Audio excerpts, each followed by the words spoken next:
Mientras toman ustedes una serie de fotocopias que vamos a utilizar estos días, casi prefiero que las tengan todas ya y las vayan, que las traigan, que ir cada día dándolas. ¿Se acordarán ustedes más o menos de traerlas, no? Pues casi lo prefiero a que cada día distribuyamos y demás.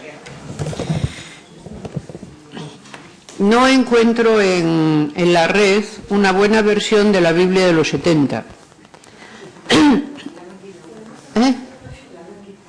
No lo creo, no. El asunto es que no hay tiempo, no disponemos de tiempo para buscar buenas versiones, ¿no? Y entonces te aparecen pues las que hay más populares, que tienen evidentes fallos, ¿no? Para empezar, el nombre mismo de Jehová es un error, y es un error tardío, ¿no? Ese nombre nunca ha sido el nombre de Dios, y esto es por leerlo mal y leerlo al revés. O sea que ya cualquier sitio donde ustedes encuentren a Jehová en vez del nombre de Él o Ya, es que está mal. Y esta no es una buena versión, pero nos tiene que servir porque de momento no hemos encontrado otra. ¿Por qué es preferible la Biblia de los 70? Pero una cosa que nos importa mucho, que es esta.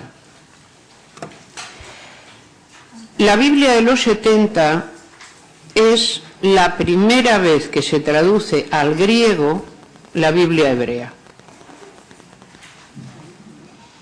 Esto es, en el siglo I a.C. está formada ya la diáspora de Israel, es decir, mucha de la gente que es judía, israelita, no vive en Israel, vive fuera, en comunidades a lo largo de todo el Mediterráneo. Y muchos de estos judíos ya no hablan hebreo, ni arameo, hablan griego. Es decir, son judíos helenizados.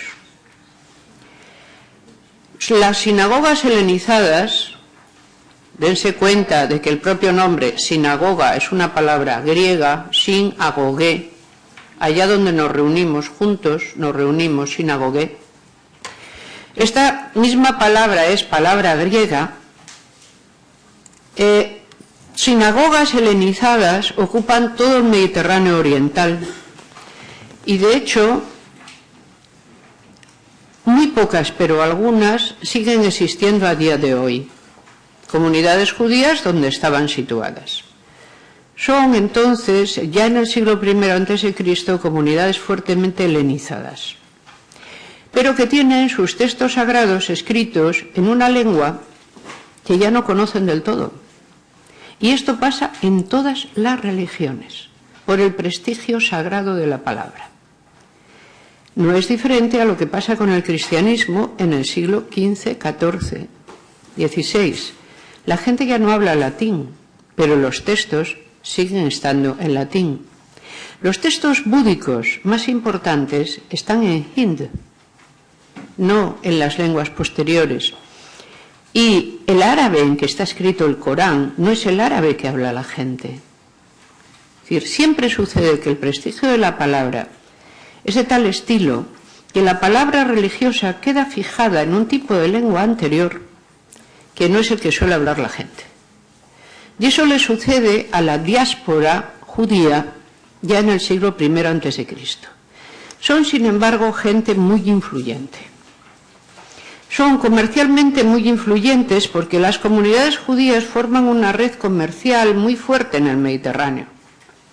Es decir, los judíos de muy antiguos se han dedicado, como los fenicios, como otros pueblos que provienen, si se dan cuenta, del mismo lugar, al comercio y a la trata de moneda.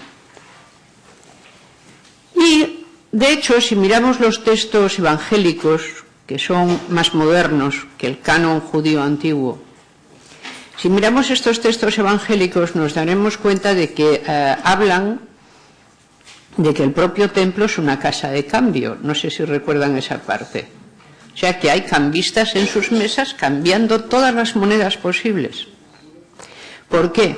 Porque lo que sí mantienen los judíos es una orden que pasará al Islam y al cristianismo, como hemos visto, solo ligeramente, que es la orden de peregrinar a Jerusalén al menos una vez en la vida.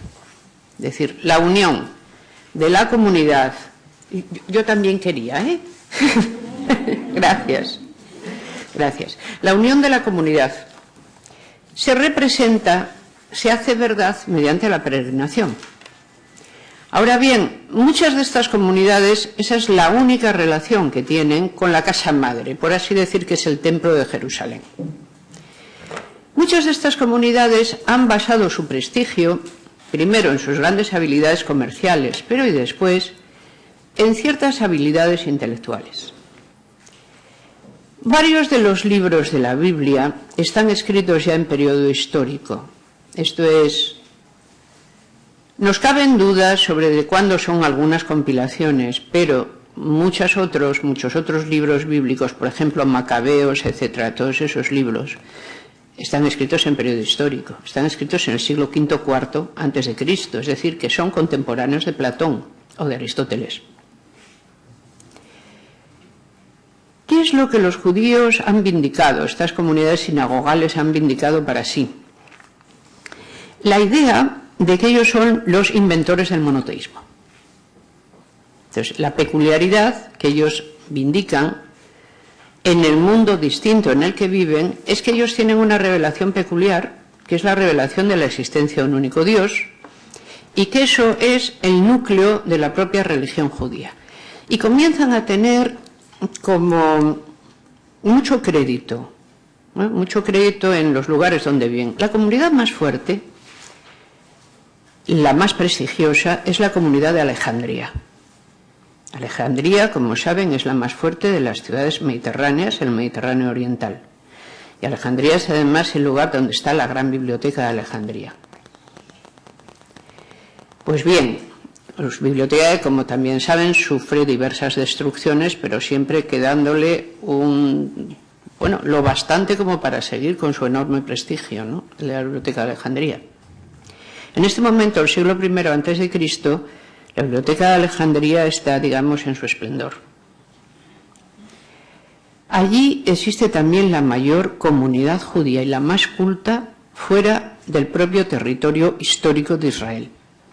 Y es esta comunidad la que hace que 70 sabios, según se dice, por eso se le llama la Biblia de los 70, la Septuaginta, 70 sabios traduzcan del arameo y del hebreo la Biblia al griego. Esta versión del Antiguo Testamento, la de los 70, cuando se tiene a mano, es la mejor porque no tiene interpolaciones cristianas de ninguna índole. Es decir, como comprenderán, San Jerónimo no pudo evitar interpolar de vez en cuando todo lo que bien le pareció para que los textos del Antiguo Testamento parecieran remitir a una revelación que se iba a dar después. Es decir, digamos que arregló un poquito todos los textos mesiánicos. Y la Biblia de los 70 no tiene este tipo de arreglos. Por eso es la versión que hay que preferir cuando se ve el Antiguo Testamento.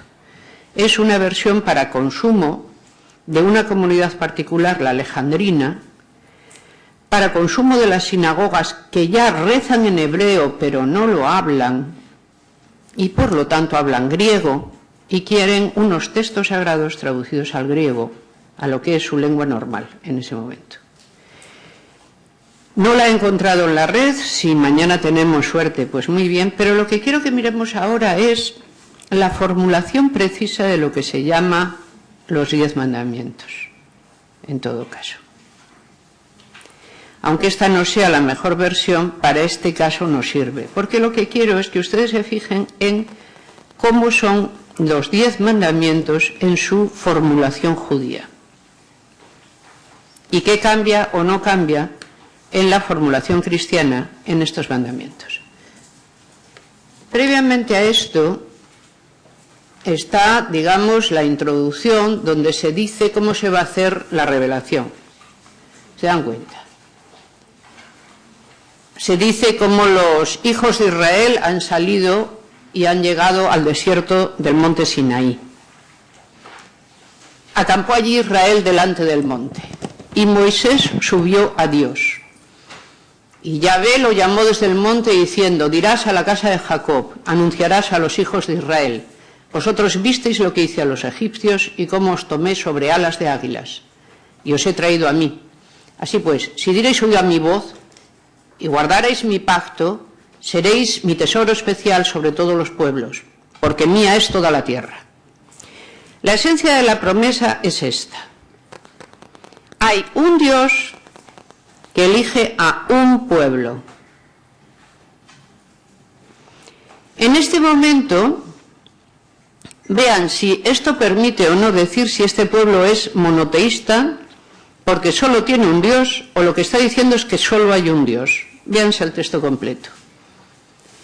Vosotros seréis un reino sacerdotal, gente santa. Estas son las palabras que diréis a los hijos de Israel. Entonces vino Moisés, llamó a los ancianos del pueblo, expuso en presencia de ellos estas palabras, y todo el pueblo respondió y dijeron, todo lo que Dios ha dicho lo haremos. Y Moisés se lo refirió a Dios, ¿no? Entonces, esto de Jehová es que me chincha, voy a cambiarle el nombre, voy a dejarlo en Adonai y ya está. Entonces Adonai dijo a Moisés, yo vengo a ti en una nube espesa, para que el pueblo oiga mientras yo hablo contigo, y también para que te crean para siempre. Y Moisés refirió las palabras del pueblo a Adonai. Y Adonai le dijo a Moisés, ve al pueblo y santifícalos, hoy y mañana, que laven sus vestidos. Y señalarás término al pueblo en derredor del monte Sinaí, diciendo, no subáis al monte, ni toquéis sus límites, porque cualquiera que tocare el monte, morirá. Y descendió Moisés del monte al pueblo, santificó al pueblo, lavaron los vestidos, estad preparados para el tercer día, no toquéis mujer. Aconteció que al tercer día, cuando vino la mañana, hubo truenos y relámpagos, y una espesa nube sobre el monte, y sonido de bocina muy fuerte, y se estremeció todo el pueblo. Y Moisés sacó del campamento al pueblo para recibir a Dios, y se detuvieron al pie del monte. Y el monte humeaba, porque Adonai había descendido sobre él en fuego, y el humo subía como el humo de un horno, y todo el monte se estremecía de gran manera. Es decir, se nos está contando el conjunto de maravillas que aseguran que la revelación es verdadera. O sea, la presencia divina es la presencia mediante el relámpago, el trueno, la tormenta, el terremoto, impositivamente. O sea, un Dios que se manifiesta impositivamente. Y entonces sigue diciendo, desciende, ordena al pueblo que no traspase los límites, porque caerán multitud de ellos, y también que se santifiquen los sacerdotes.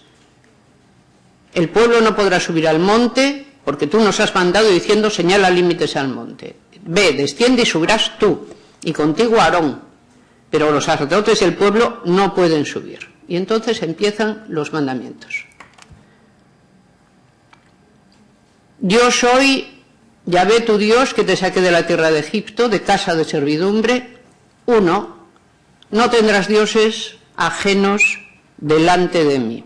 Esa es una formulación monoteísta o no.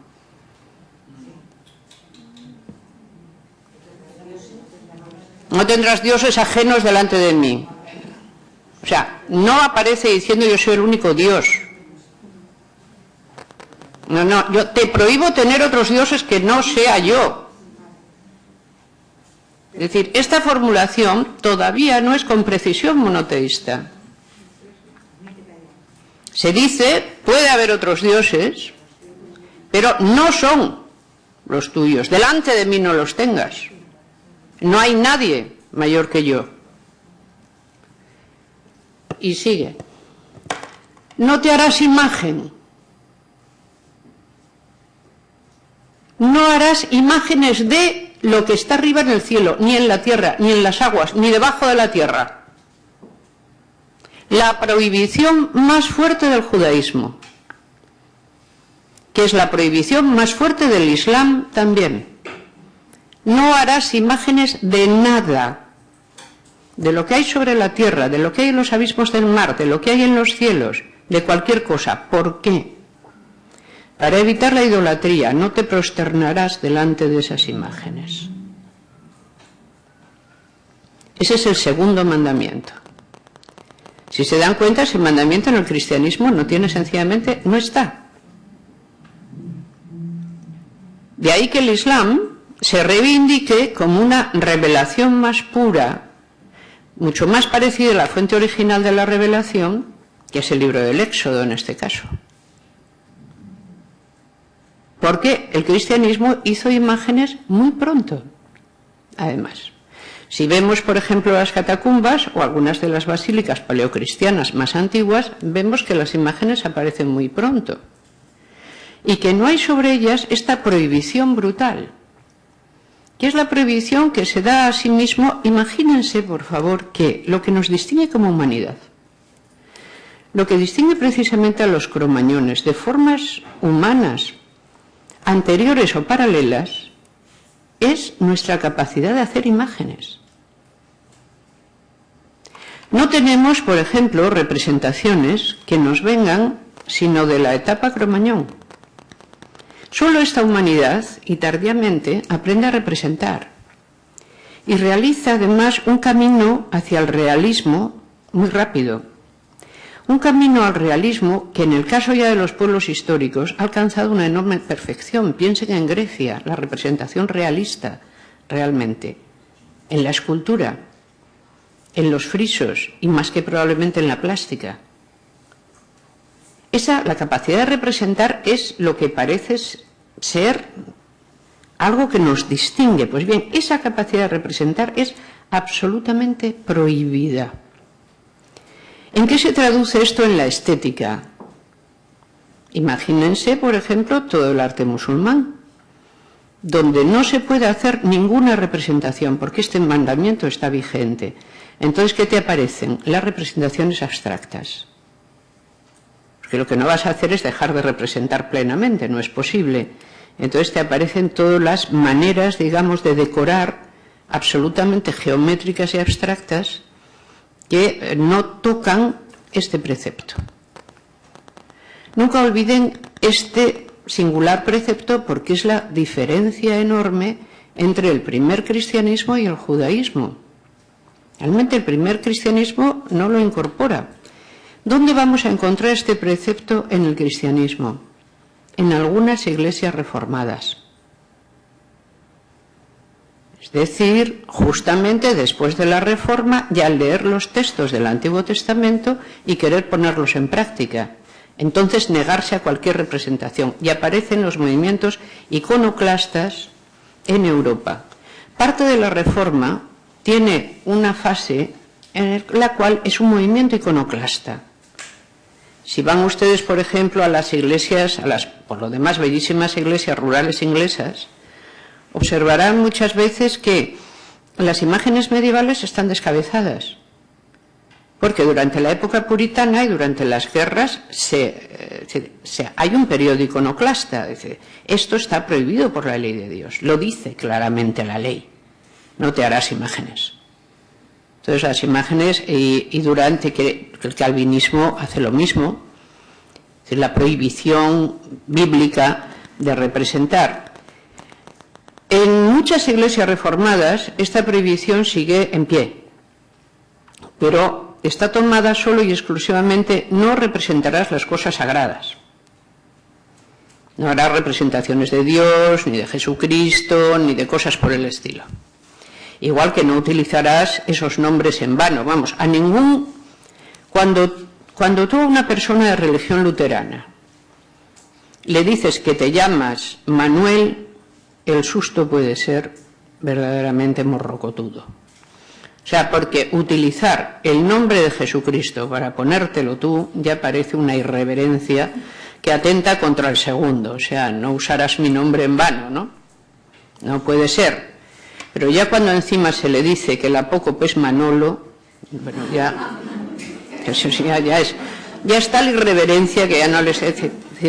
Yo recuerdo una vez que hubo de presentar a un discípulo mío en Berlín, y cuando se enteraron de cómo se llamaba ya no se lo pudieron tomar en serio nunca. Claro, aunque no eran luteranos practicantes, es igual que alguien aquí, si se llama Jesucristo. Ustedes se imaginan que alguien dice: hola, soy Jesucristo González. Dice, pues a lo mejor en Bolivia les parece tan normal llamarse Jesucristo. Pues así de mal le suena que alguien se llame Manuel. ¿Por qué? Porque es utilizar en vano un nombre divino, al fin y al cabo, ¿no? Entonces no puede ser utilizado en vano. Vean cómo sigue. No tendrás otros dioses que yo, no te harás imágenes, ni te inclinarás ante ellas. Y después, ¿qué viene? Porque yo soy Adonai tu Dios, fuerte, celoso, que visito la maldad de los padres sobre los hijos, que visito en realidad es que cobro la maldad de los hijos hasta la tercera y cuarta generación de los que me aborrecen, y hago misericordia a millares a los que me aman. No tomes el nombre de tu Dios en vano, porque no te daré por inocente. Acuérdate del día de reposo y lo santificas. Trabajarás 6 días, pero el séptimo, etc. Se dan cuenta de que nuestros 10 mandamientos no salen, siempre nos salen 9. Ya ha añadido la Santa Madre Iglesia 1, que es aquello de no tendrás ni pensamientos ni deseos impuros, para que les hagan los 10. Y claro, no pueden salir los 10 porque nos falta el de no representar. Entonces, al haber ese hueco, el hueco ha quedado. Y todos los demás están en su sitio. Yo quería que se fijaran en esto. Cuando vamos de momento a dejar esto, como que ya no viene al caso, de momento, me gustaría mucho que este ratón funcionara, pero de momento no soy capaz de hacerlo, y vamos a pasar a otro asunto, que es, imagínense que durante la Reforma la gente, lo primero que lee es el Nuevo Testamento, porque es lo primero que se traduce a las lenguas vernáculas. Entonces la gente lee el Nuevo Testamento y lo entiende. Y lo que narra el Nuevo Testamento se parece mucho a lo que venía narrado en las catedrales o en las iglesias, en los enormes libros de imágenes o los retablos de catedrales e iglesias. El Nuevo Testamento, pero ¿qué pasa cuando el Antiguo Testamento entra? Porque claro, la idea es palabra de Dios, son ambos, tanto la vieja alianza como la nueva alianza. Los libros propiamente cristianos son los 4 evangelios, las cartas apostólicas, los hechos de los apóstoles y un texto inclasificable que es el Apocalipsis. Eso. Pero antes viene todo el enorme rapto de libros que se ha hecho a la Biblia judía, que es todo esto. Si los dos son significativos, hay que darle significado. E inmediatamente la Reforma se divide en 2. La primera partición que tiene la Reforma es por los textos del Viejo Testamento. Y aparecerá un tipo de protestantismo al que solemos llamar veterotestamentario. Esto es, aquella gente que se fija y quiere darle significado a los textos del Antiguo Testamento. O sea, los tiene que incorporar a la propia tradición de vida que tiene. Por ejemplo, el Decálogo, tal y como aparece aquí, no como ha sido después hecho más pequeño, ¿no? Reducido. O tiene que dar sentido a otros libros del Antiguo Testamento. Con todo, con este se puede ir haciendo algo. Pero ¿qué pasa cuando se buscan textos más complicados? Por ejemplo, el Deuteronomio. Si lo que se está diciendo al principio de la Reforma es la Biblia es palabra de Dios, está divinamente inspirada, fue fijada, no sabemos por quién, probablemente por varios autores, pero estos estaban divinamente inspirados, es decir, no inventaron nada de lo que pusieron, sino que Dios mismo se lo inspiró. Todo lo que dice la Biblia, por lo tanto, es verdad. Y la Biblia es la guía para vivir. Hay que vivir según diga la Biblia que se vive. Si la interpretación en un principio es absolutamente literal, esto significa cosas como el geocentrismo, lo que hemos visto. Pero a medida que esto se desgaje, la otra parte, la interpretación moral, permanecerá. Vale, la Biblia no explica cómo está hecho el mundo, pero nos dice que Dios creó el mundo, aunque lo haga con una narración extraña. Pero la Biblia en todo caso sí que nos dice lo que está bien y lo que está mal. Para eso es una guía segura. Luego, si deja de ser una explicación del mundo físico, Es, sin embargo, el libro de referencia para la guía moral.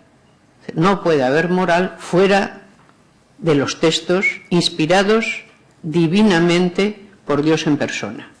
¿De acuerdo hasta ahí?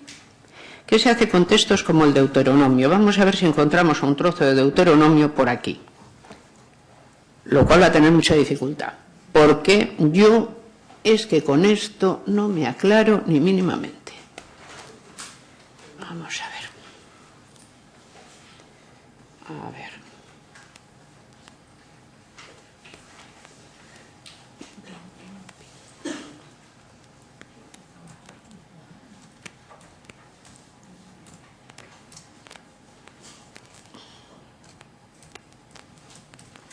Deuteronomio. A ver si lo logro.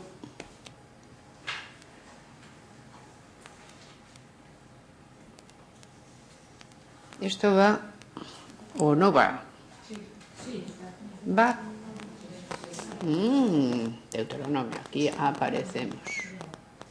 Muy bien. Nos va a tener que valer esta.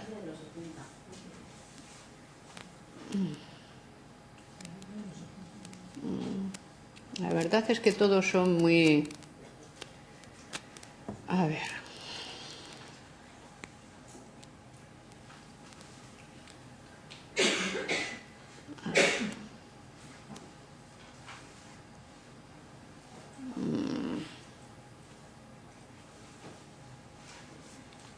A ver.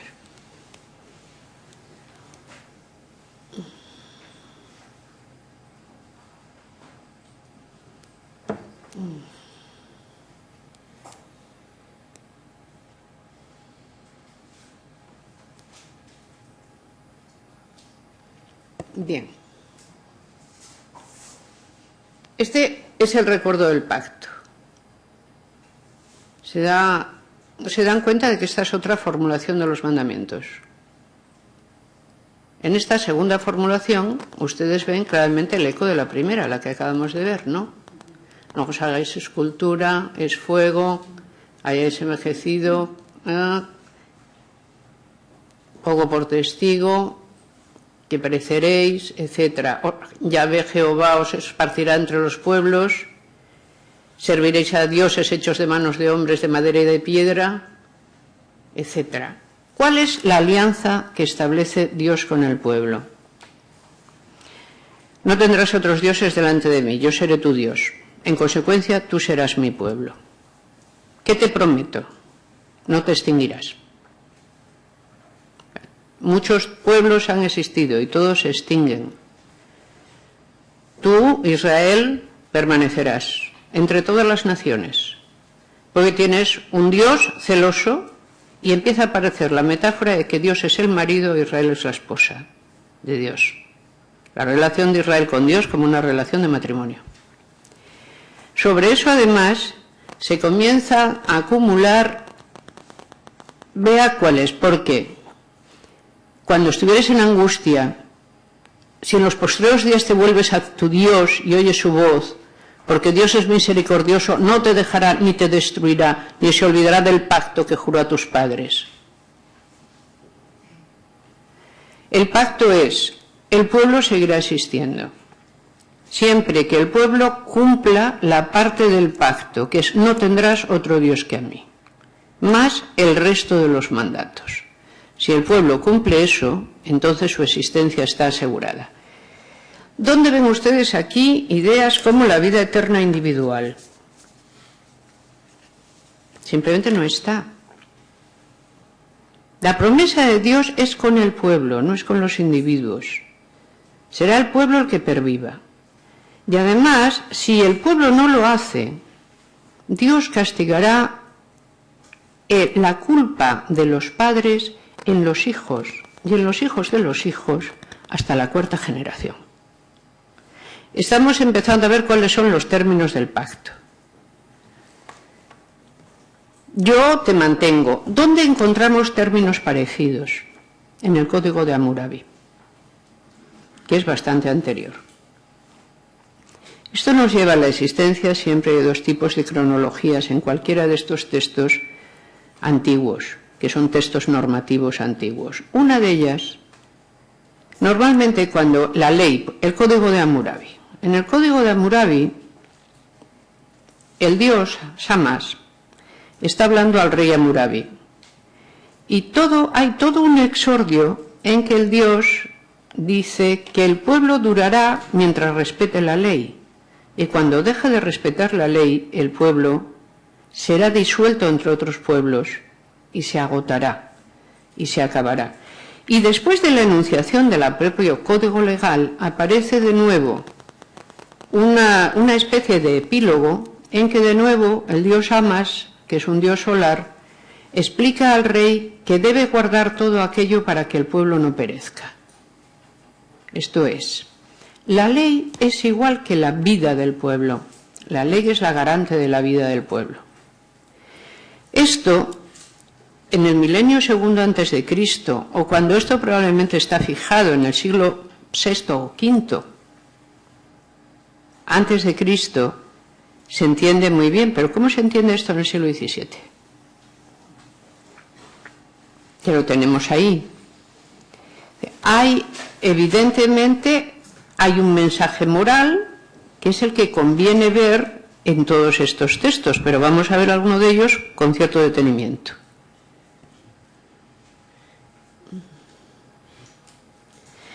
Tenía pensado hoy que viéramos por el contrario uno de estos, pero yo creo que es que esto hay que verlo primero, porque si no... A ver, se da cuenta otra formulación de los mandamientos. ¿La pueden mirar un momento, por favor?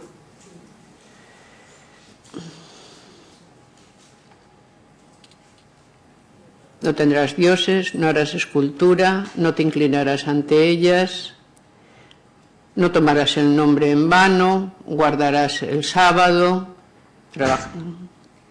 después no matarás, no cometerás adulterio, no hurtarás, no levantarás falso testimonio y no tendrás envidia, no codiciarás. Aquí ya aparece una formulación mucho más resumida, pero ven que es la misma que la que aparece en Éxodo. Muy a menudo los textos sacros repiten las mismas formulaciones. Es normal porque generalmente quien los escribe, quien los fija es un escriba y tiene varias versiones y no sabe si puede renunciar a alguna, las ha recibido todas, entonces lo que hace es ponerlas seguidas. Esta y la acompaña de otra y la acompaña de todas las que sean. Eso aparece también en algunos textos cristianos, esta manera de hacerlo. Bien.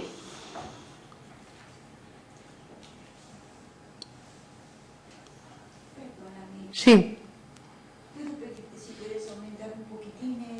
Si supiera hacerlo, lo haría, lo juro por el... Pero es que sois todos mucho más expertos que yo. En a más o a menos. No lo veo nada claro esto, ¿eh?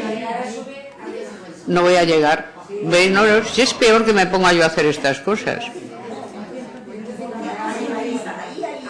Sí, pero entonces no nos cabe. No nos cabe, nos queda un texto aquí. Uy, esto ya es para nota todo el rato. A ver, vale.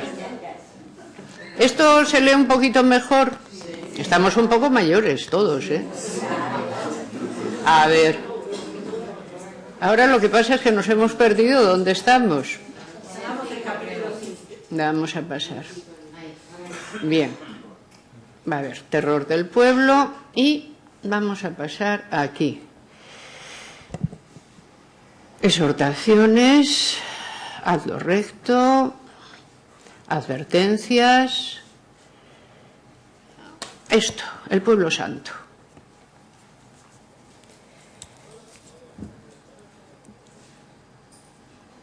La idea de la alianza y que el pueblo es santo. ¿Qué quiere decir que el pueblo es santo?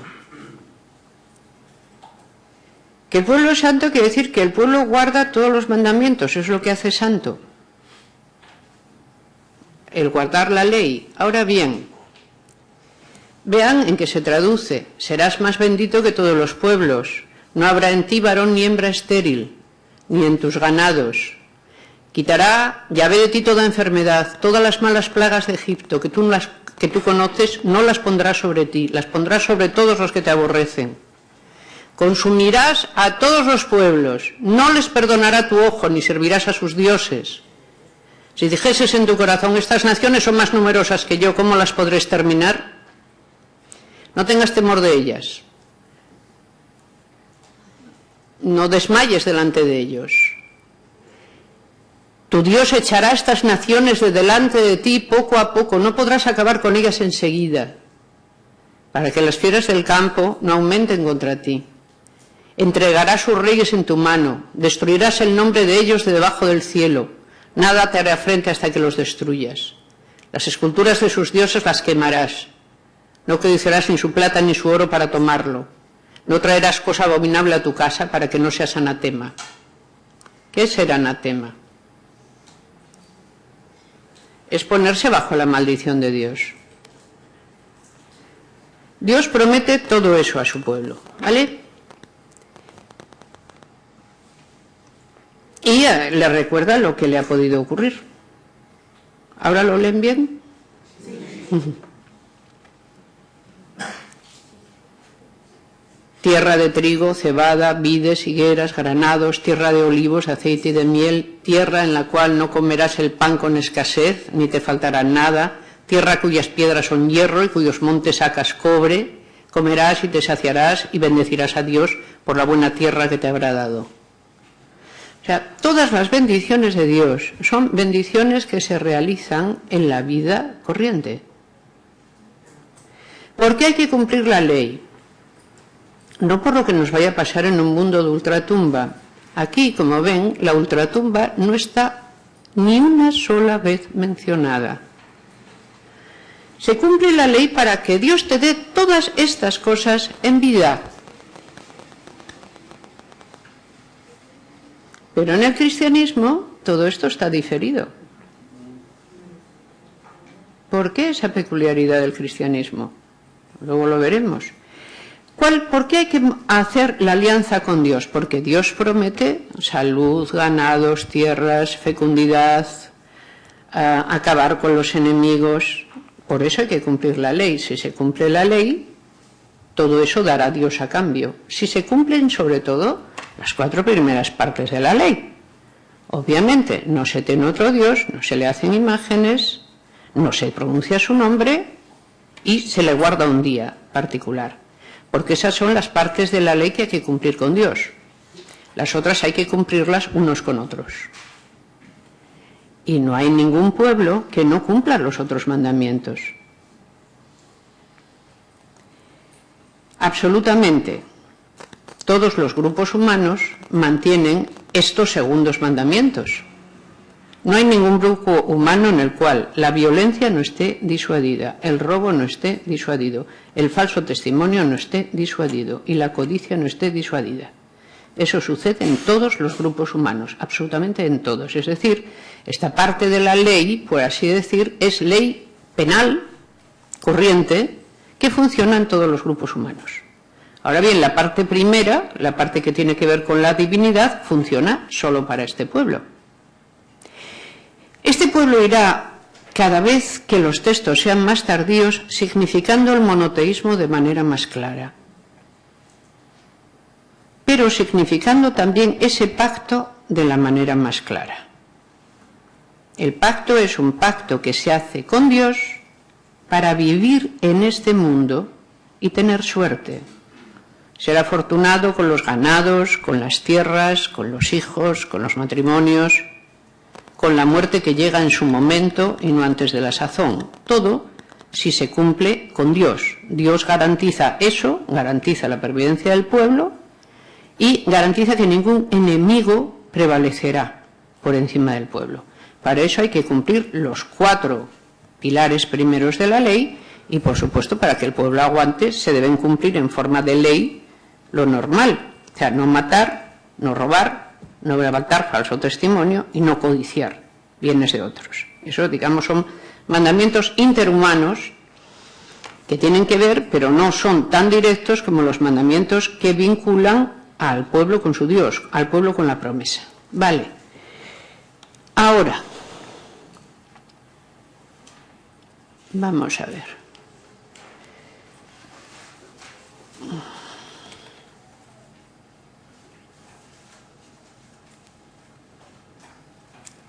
Bueno.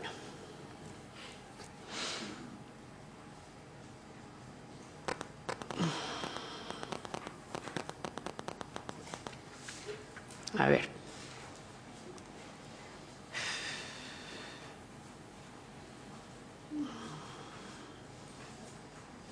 Como ven, el texto es sumamente repetitivo y aquí, además, digamos, pide la repetición, si se dan cuenta. Por tanto, pondréis estas mis palabras en vuestro corazón y en vuestra alma, y las ataréis como señal en vuestra mano, y serán frontales entre vuestros ojos. Y las enseñaréis a vuestros hijos, hablando de ellas cuando te sientes en tu casa, cuando andes por el camino, cuando te acuestes y cuando te levantes. Y las escribirás en los postes de tu casa y en tus puertas. ¿Cómo traduce el judaísmo ortodoxo esta orden? Y además, las filacterias. Ustedes se han dado cuenta de que los judíos ortodoxos a la hora de la oración llevan unas pequeñas cajas, una de las cuales la sujeta en la frente y otras en las manos, que es el Deuteronomio, parte de la ley escrita, puesta en efecto literalmente sobre la frente, en las manos o en las puertas de la casa. Vamos a la aparición de órdenes literales. Pero estas no son ni con mucho las únicas órdenes que van a distinguir al pueblo de otros pueblos. Es decir, la ley hay que ponérsela encima físicamente, como ven aquí. Pondréis las palabras en vuestro corazón y en vuestra alma, pero las ataréis como señal en vuestra mano. Serán por frontales entre vuestros ojos y las enseñaréis, etcétera, etcétera. Y la repetiréis cuando te acuestes y cuando te levantes. Y las escribirás en los postes de tu casa y en tus puertas.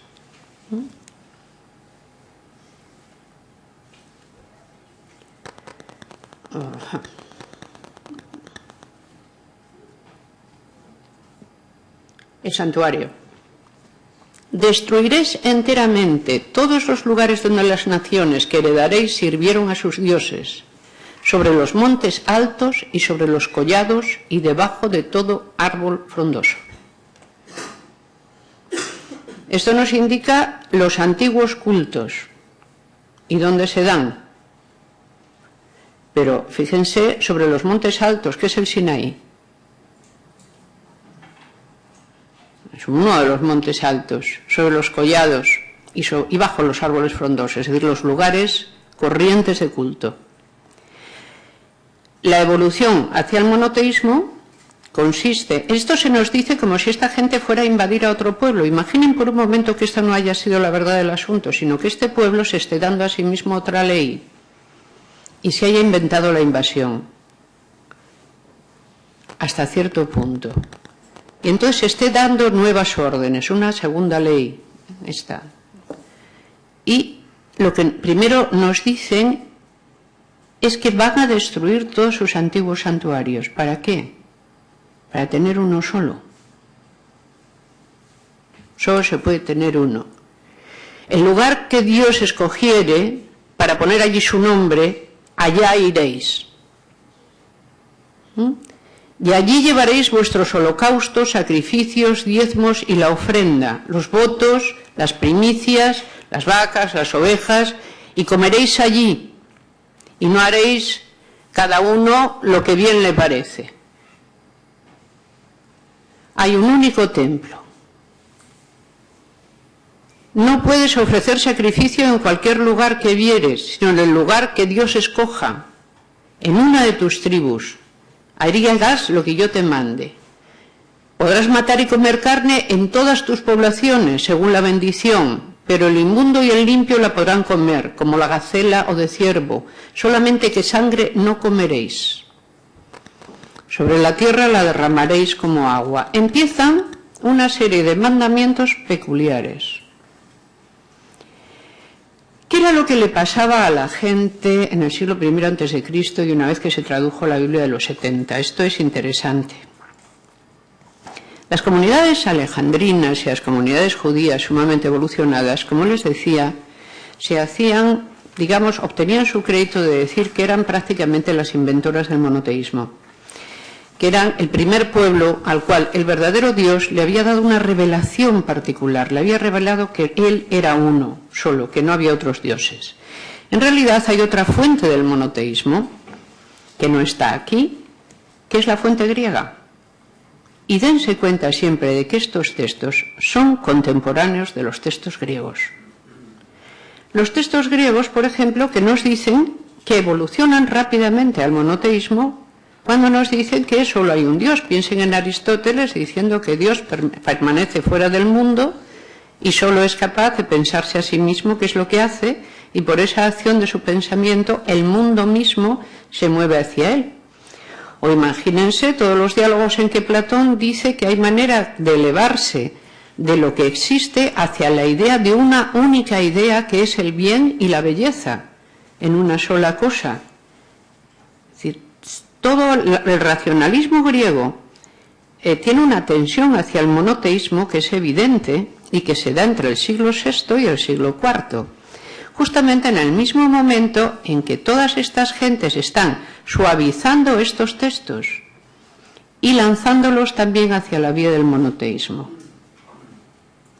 Pero lo que importa es, cuando los judíos alejandrinos hicieron traducir la Biblia de los 70, se la presentaron, por así decir, a sus compañeros y amigos no judíos, a sus compañeros y amigos goyim,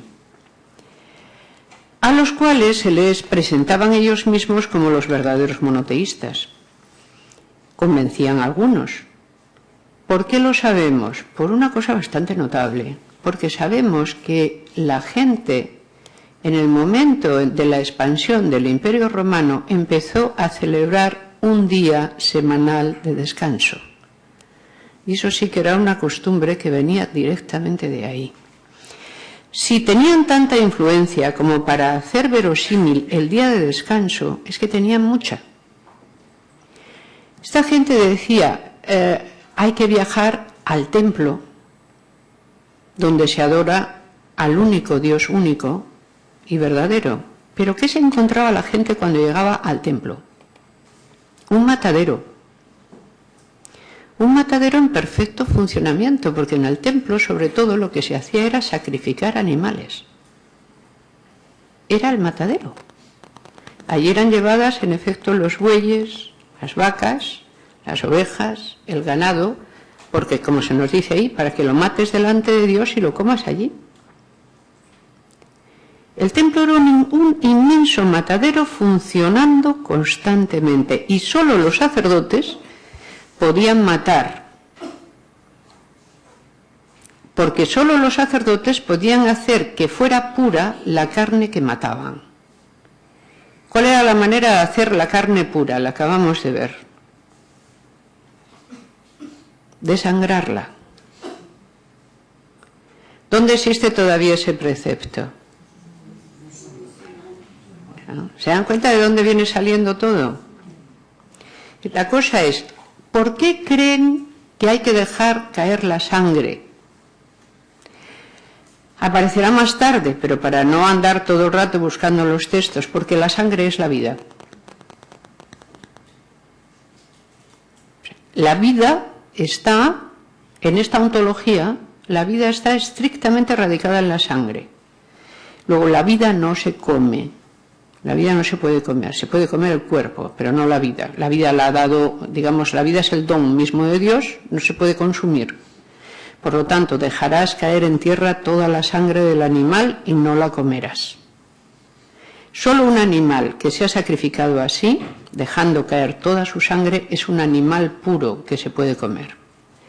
Ahora díganme, ¿por qué en el cristianismo se habla del pan y el vino? Solo alguien que fuera judío podía distinguir su cuerpo de su sangre, como dos cosas diferentes. y por lo tanto consagrarlas sucesivamente y no como una misma cosa, porque compartía justamente la ontología según la cual la vida está en la sangre y la carne es otra cosa. Si no, no tendría sentido la separación que luego hace la continuidad entre cuerpo, pan, sangre, vino. Vamos a seguir un poquito con esto. Vamos a ver.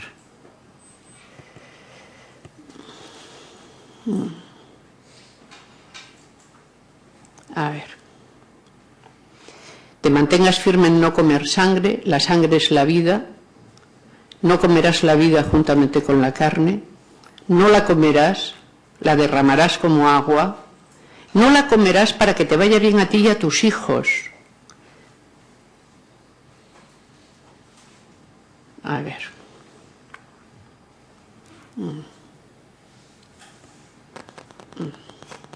A ver. No, de nuevo, no servirás a otros dioses porque te arruinaré, y ahí entramos en esto que es la mar de interesante. ¿Qué se puede comer y qué no se puede comer? Ustedes mismos. Se pueden comer el buey, la oveja, la cabra y todo animal de pezuñas que tiene hendidura de 2 uñas y que rumie. Ese se puede comer. ¿Cuáles no se pueden comer? Por lo tanto, el cerdo tiene hendidura, pero no rumia. ¿Qué más? El caballo no tiene la pezuña hendida. Los peces. Tampoco. Los peces algunos, casi la mayoría no. Los mariscos ninguno. Siga. Ni cerdo porque tiene pezuña hendida pero no ruña. De todo lo que está en el agua, todo lo que tiene aleta y escama, pero no lo que no lo tenga. Todo lo que no tiene aleta y escama es inmundo. Toda ave, pero estas no se comen. El avestruz, la lechuza, la gaviota, el gavilán, el búho, el caramón, el pelícano, el buitre. Nosotros tampoco los comemos. Todo insecto es inmundo, no se come. Ninguna cosa muerta comeréis. Se la darás al extranjero que está en tus poblaciones. Y él podrá comerla. También puedes venderla. No cocerás el cabrito en la leche de su madre. ¿Qué es esto? No cocerás directamente, se dice, no cocerás el cabrito en la leche de su madre. En general esto es interpretado siempre, cuando aparece un precepto que queda ya muy descolgado, se interpreta como un precepto general. El precepto general para el judaísmo ortodoxo es que no puedes mezclar nunca la leche con la carne. Y por eso están en diferentes mesas, incluso en diferentes frigoríficos a día de hoy que hay frigoríficos. No se pueden juntar. ¿Qué es lo que hay que hacer? Dar el diezmo y allí comerlo delante de tu Dios. El diezmo del grano, del vino, del aceite, las primicias de las manadas. Y si estás lejos, entonces lo venderás y guardas y vas al lugar que Dios escogiere y das el dinero. Es decir, puedes llevar los animales o puedes llevar el dinero. Y cada 3 años sacas todo el diezmo y lo guardas en las ciudades. Y vendrá el levita, que no tiene parte ni heredad, y el extranjero y el huérfano y la viuda, y comerán y serán saciados. ¿Cuáles de todos estos preceptos les van pareciendo más raros? ¿Todos? No puede ser, algunos les suenan más que otros. No solemos comer murciélagos, no comemos águilas, no comemos insectos. Vayan ustedes a China y miren a ver si cualquier cosa que corra no se come. Obviamente, varias de estas prohibiciones debían de ser de curso corriente porque las tenemos, las seguimos respetando y ni siquiera sabemos que tenemos tales prohibiciones. No se necesita hacerlas explícitas. Ya lo sabemos que esas cosas no se comen, no hace falta que nos lo digan. Bueno, estos son mandamientos sobre lo que se come y lo que no se come. ¿Por qué es tan importante lo que se come y lo que no se come? Si todos los pueblos guardan el no matar, el no cometer adulterio, el no robar, el no levantar falso testimonio, el no codiciar, ¿qué te distingue como pueblo? Tienes un Dios peculiar y además tienes una serie de prohibiciones de lo que puedes comer o no. Estos son los mandatos de pureza. Y los mandatos de pureza son importantísimos para que un grupo humano tome idea de su individuación, para que se vuelva un individuo ante sí mismo reconocible. Los mandatos de pureza, el cumplimiento de los mandatos de pureza es lo que hace santo. La idea de santidad que está en este libro no es la idea de que uno es muy bueno con el prójimo y hace grandes caridades y luego levita de levitar hacia arriba. No, la idea de santidad es que uno no toma ni hace cosas impuras, y estas son las cosas impuras. Si uno se libra de estas cosas, entonces uno está en estado de santidad. La santidad quiere decir limpieza, directamente. Y la limpieza es esta limpieza. Ahora vamos a esto. Cada 7 años harás perdón. En realidad es lo que dice el texto. Vale que ahí pongan remisión, pero es igual, cada 7 años harás perdón. Y esta es la manera del perdón. Perdonará a su deudor todo aquel que hizo empréstito de su mano, y no lo demandará más.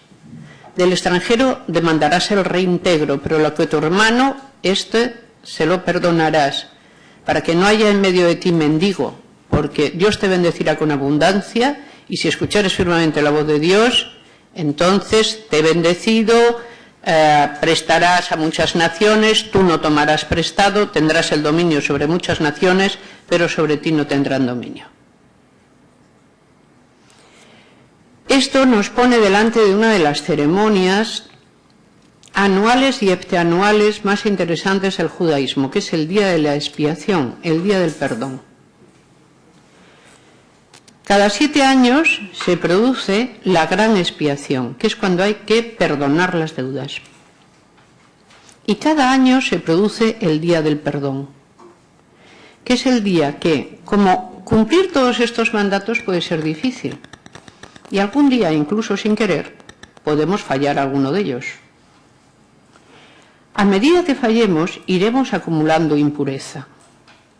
Si acumulamos impureza, la cólera de Dios se va poniendo sobre nosotros y nos ponemos bajo la maldición de Dios. Si tú no respetas todo lo que te he pedido, entonces yo te destruiré. A medida que acumulamos desobediencias a estos mandatos, ganamos un monto considerable de la cólera de Dios. ¿Qué es lo que hay que hacer? Una vez al año nos la levantamos. Una vez al año es el día del perdón, el día de la gran expiación, y el texto nos va a decir cómo se realiza el perdón, qué es lo que hay que hacer. Pero vamos a mirar primero otras cosas. Las leyes sobre los esclavos. A ver. La consagración del primogénito. Las fiestas. La fiesta de la Pascua,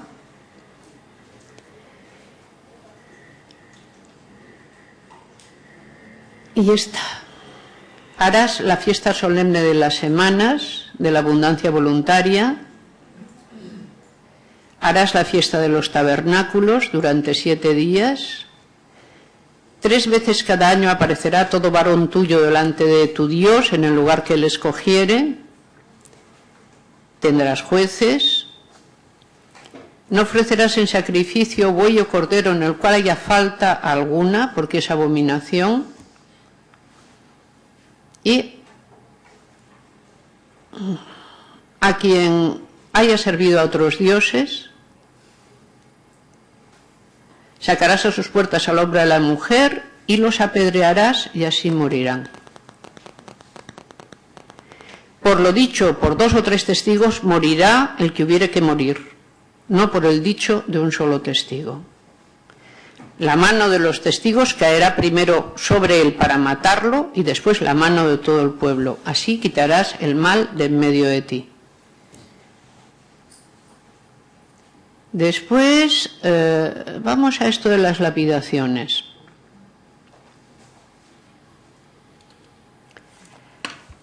¿Por qué hay que acabar con el disidente? Se puede mantener al extranjero, el extranjero es extranjero, da igual. Pero tienes que acabar con cualquiera que siendo de los tuyos no cumple tu ley. Porque esta es la ley que ha dado Adonai. Y tienes que acabar con ellos mediante lapidación y lo único que necesitas es testigos de su abominación. ¿Cuáles van a ser las abominaciones? Hay varias cosas que se van a considerar en este libro abominaciones. Adorar a otros dioses es abominación. Vestirse el hombre con ropas de mujer o la mujer con ropas de varón es abominación. Yacer con bestia, sea la que fuere, es abominación. El incesto, por supuesto, es abominación. Hay una serie de cosas que llevan aparejada directamente a la lapidación. Son aquellas cosas de las que se nos diga que son abominaciones. La abominación es, por así decir, el extremo penal en el que alguien puede ponerse. Sigamos. Las porciones de los levitas. Y cuando entres en la tierra que te da, ¿no será hallado en ti quien haga pasar a su hijo o su hija por el fuego? Ni quien practique adivinación, ni agorero, ni sortilegio, ni hechicero, ni encantador, ni adivino, ni mago, ni quien consulta a los muertos. Porque es abominación. Tú has de ser perfecto, Dios promete un nuevo profeta y seguimos.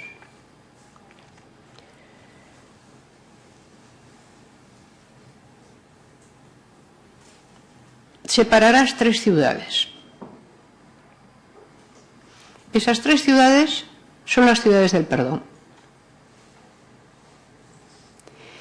Veremos que en todo el Deuteronomio el perdón está completamente subrayado y supuesto. Hay un día de la expiación, hay un septenario del perdón y hay ciudades del perdón. Esto es, hay ciudades refugio a las que pueden acudir aquellos que, por ejemplo, han violado la ley hasta tal punto que podrían ser muertos. Entonces pueden refugiarse en algunos lugares para evitar la condena directa a muerte. Aquí, para que no sea derramada sangre inocente en medio de la tierra y no seas culpado de derramamiento. Pero si hubiera alguno que aborreciera a su prójimo, lo acechare, se levantare contra él, lo hiriere de muerte y muriere, si huyera algunas de estas ciudades, entonces los ancianos enviarán y lo sacarán de allí y lo entregarán en mano del vengador de la sangre para que muera. No le compadecerás. Quitarás de Israel la sangre inocente y te irá bien. Dentro de nada nos aparecerá una formulación que conocerán. Sangre por sangre, vida por vida, ojo por ojo, diente por diente. Esta es la ley. ¿Por qué esa es la ley? La ley, esta ley es la que solemos llamar con el nombre de ley taliónica. ¿Por qué es la ley? Mírale, aquí. Vida por vida, ojo por ojo, diente por diente, mano por mano, pie por pie. Si no hacemos esto, si te compadeces del culpable, entonces Dios dejará de protegerte. Con el culpable hay que ser inflexible. Hay que tomar esa ley, que es la ley del talión, y llevarla a término. Veamos. Esto es las leyes sobre la guerra, el sitio de las ciudades, los asesinatos que no se sabe quién ha cometido. Nuestras manos no han derramado esta sangre, perdona Dios al pueblo, no culpes de la sangre inocente al pueblo, y entonces en vez de esa sangre se sacrifica una novilla. Como se hace con los cautivos, más bien con las cautivas, Vieres entre los cautivos alguna mujer hermosa, la codiciares y la tomas, la metes en tu casa, le rapas la cabeza, cortas sus uñas, se quita el vestido del cautiverio, se queda en su casa y llorará a su padre y a su madre un mes entero. Y si no te agradare, la dejarás en libertad. No la venderás por dinero, ni la tratarás como esclava, por cuanto la humillaste. Esto es, le has quitado su honra.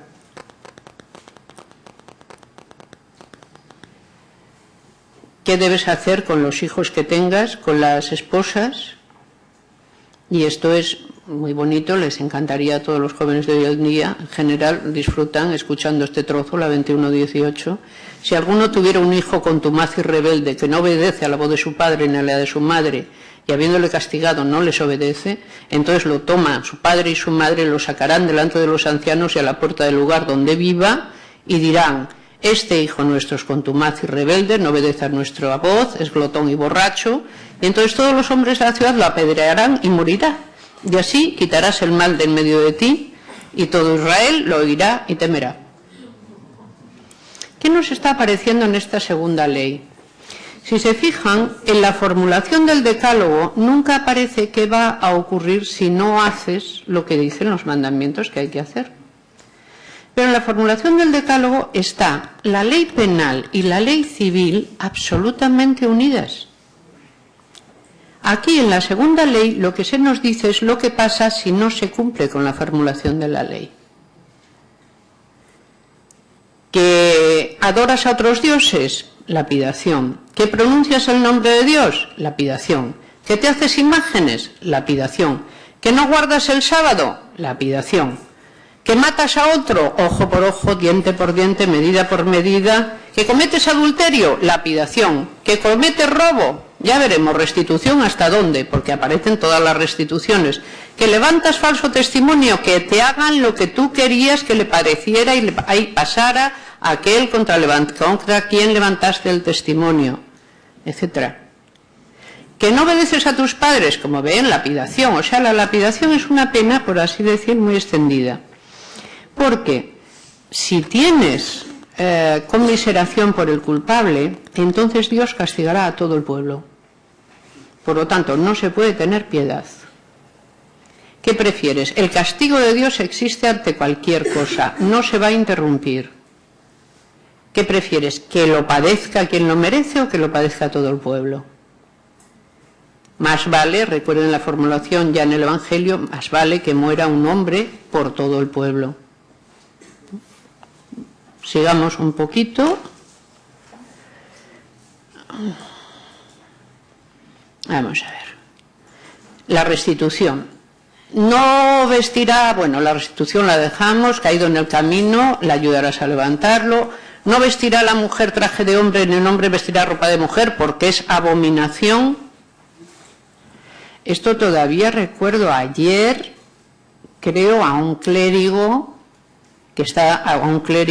musulmán que está vendiendo toda una edición que al lado de la mezquita de la M30, donde esto salía con toda seriedad, como si le hubiera sido revelado al clérigo directamente de Alá por sí mismo. Vamos, está aquí puesto hace bastante tiempo. Si se pueden o no tomar los huevos de las aves. No sembrarás tu viña. Aquí empezamos ya con cosas muy peculiares, con semillas diversas. No ararás con buey y con asno conjuntamente. No vestirás de lana y lino juntamente. Te harás flecos en las 4 puntas del manto. la castidad, las señales de la virginidad, le multarán si miente sobre la virginidad, pero si resultare ser verdad que no se halló virginidad, entonces la sacarán a la puerta de la casa de su padre y la apedrearán los hombres de su ciudad, y morirá por cuanto quiso vileza en Israel fornicando en casa de su padre. Así quitarás el mal del medio. Si alguien es sorprendido con una mujer casada, ambos morirán, el hombre que se acostó con la mujer y la mujer también. Si una muchacha virgen desposada con alguno la halla en la ciudad y se acuesta con ella, entonces los sacaréis a ambos a la puerta de la ciudad y los apedrearéis y morirán. La joven porque no dio voces y el hombre porque humilló a la mujer de su prójimo.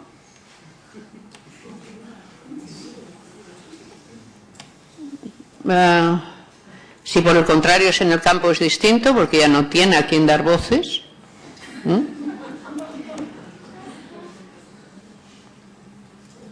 Y por el contrario, el precio, ¿no? La restitución es por precio. ¿Quién queda fuera? ¿Quién no pertenece al pueblo?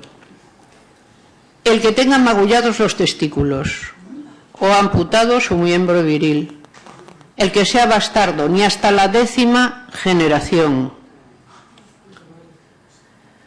Ni amonita ni moabita, ni hasta la 10ª generación. No aborrecerás al edomita, eso es mira, porque es tu hermano, ni al egipcio, porque fuiste forastero en su tierra. A la 3ª generación, los hijos que se tienen con ellos sí pertenecerán al pueblo, a la 3ª. Las leyes. Por razón de alguna impureza acontecida de noche. A ver, ¿qué es esto? Cuando salieres en campaña contra tus enemigos, por lo tanto hay que extremar los rasgos de pureza, te guardarás de toda cosa mala. Si hubiese en medio de ti alguno que no fuera limpio, por razón de alguna impureza acontecida de noche, saldrá fuera del campamento y no entrará en él. ¿Qué cuáles son las impurezas acontecidas de noche?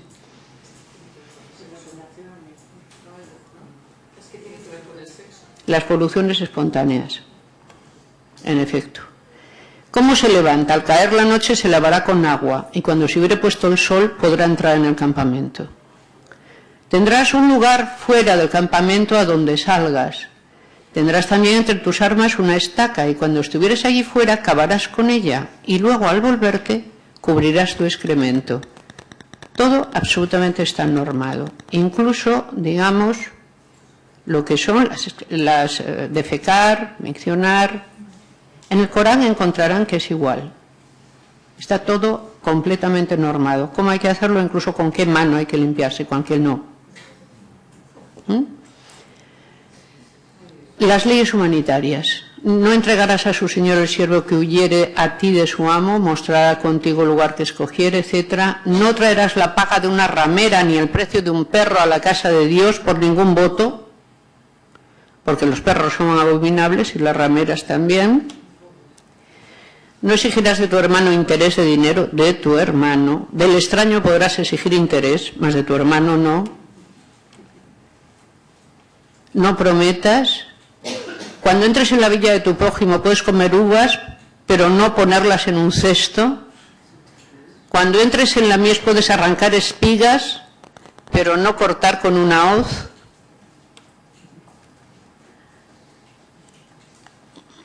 La carta de repudio, cómo la repudiada puede casarse con otro, cómo el que la repudió no puede tenerla de nuevo. No tomarás en prenda muela de molino, ni la de abajo ni la de arriba, porque es tomar en prenda la vida de un hombre. Las prendas, ¿qué se puede retener como prenda y hasta cuándo? Hasta la caída del sol. En el día pagarás el jornal, no se pondrá el sol sin que pagues el jornal. No torcerás el derecho del extranjero ni del huérfano, ni tomarás en prenda la ropa de la viuda. Te acordarás de que fuiste siervo. Olvidarás semillas, olvidarás en el campo mies para que puedan venir a recogerlas los más pobres. Cuando sacudas tus olivos no recorrerás las ramas, porque serán para el extranjero, para el huérfano y para la viuda. Lo mismo en la viña. Los pleitos, no pondrás bozal al buey que está trillando. Se pueden dar 40 azotes, pero no más. El primogénito, las leyes de primogenitura, la ley del levirato. Esto es cuando un hombre muere, su mujer ha de desposar al hermano. La ley del levirato. Esta es muy buena, siempre tiene mucho éxito cuando se explica el Deuteronomio en clase de moral arcaica. Si alguno riñera uno con otro y se acercara a la mujer de uno para librar a su marido de la mano del que le hiere y alargando su mano lo asiere de las partes vergonzosas, entonces le cortarás la mano, no la perdonarás. No tendrás en tu bolsa pesa grande y pesa chica, tendrás pesa exacta, tienes que acabar con los amalecitas, cómo hay que hacer los diezmos. Todo esto son, digamos, prescripciones sumamente minuciosas que lo que hacen es acotar esa ley tan general que hemos visto. ¿Qué pretenden estas prescripciones al ser tan minuciosas? Identificar, volver al pueblo una unidad identificable. A partir de aquí lo que vamos a ver es un texto, que es el texto de, vamos a empezar,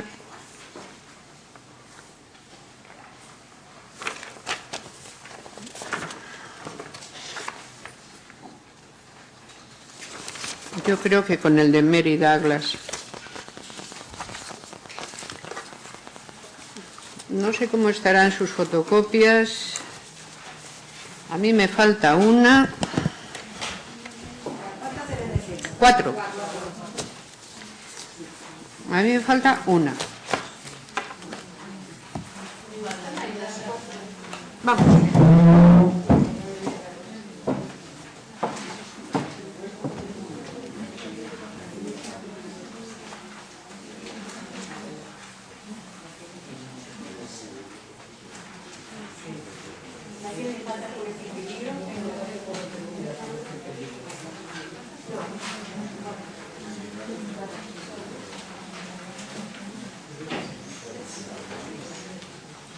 Aquí está el espíritu del don repetida, el espíritu del don, perdón, hazlo un error de... No, te parece la violencia y los sagrados de mirar, la violencia y los sagrados, yo creo que está aquí. No, es que están un poco mezcladitas estas que están por aquí. Mary Douglas tienen el texto de pureza y peligro, ¿verdad? Sí. Bien. Pues es el que quiero que miren ahora a continuación. Ya buscaré yo el mío luego. ¿Qué pasa, pureza y peligro? Sí, vamos a tomar el primero, pureza y peligro.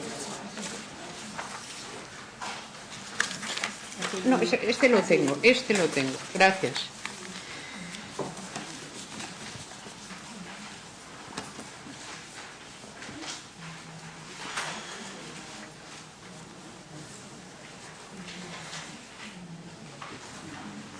Lo que quiero es simplemente ahora que se lean este texto. Mary Douglas es una de las grandes figuras de la antropología del siglo XX. De hecho, probablemente es una de las mayores figuras de la antropología del siglo XX. Mary Douglas tiene una obra como antropóloga muy solvente y muy poco habitual, porque ella se interesó desde muy pronto por cómo son los lazos simbólicos que unen a la gente entre sí, que hace que pertenezcan al mismo pueblo.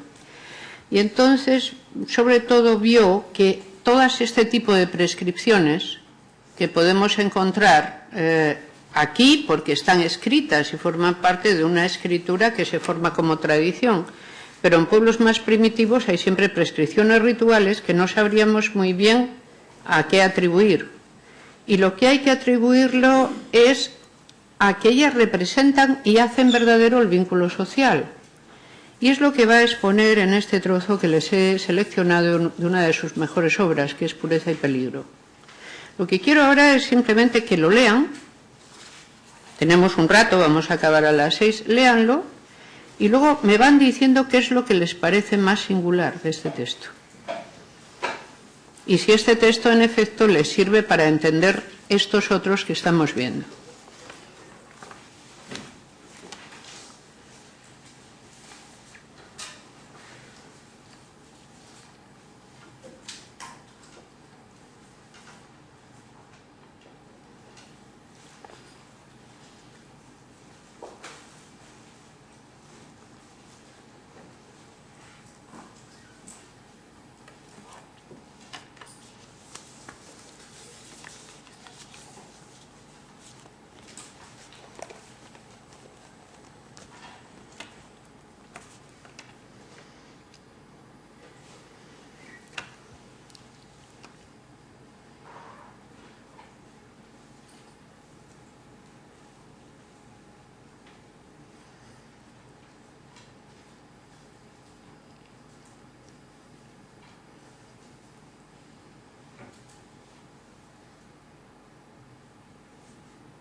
Puede suceder que haya páginas distintas, ¿eh? No busquen que la siguiente se corresponda, porque lo que he buscado es que se siga temáticamente, pero no está el texto entero.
Uy, qué ruido.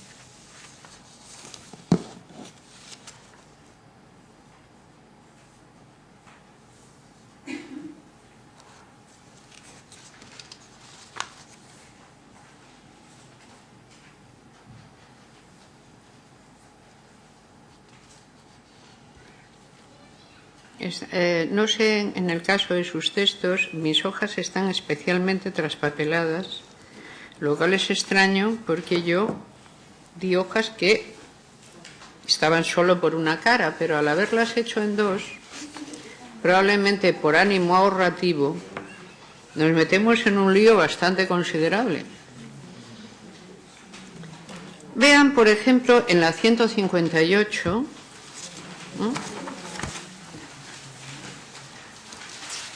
en la 158,